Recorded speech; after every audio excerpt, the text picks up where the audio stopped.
So I've got a 2010 G37 convertible in closing, and it doesn't close all the way. Here's demonstration.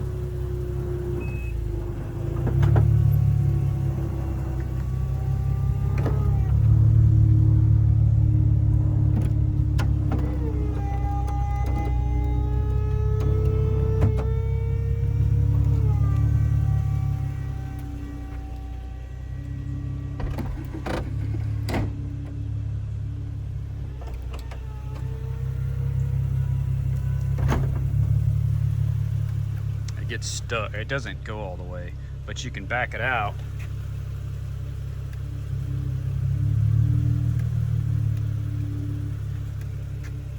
Close it. Back it out. It's not doing it.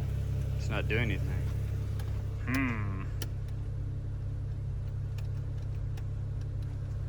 Well, so that's what it's doing. It latches too soon. Turn the car off.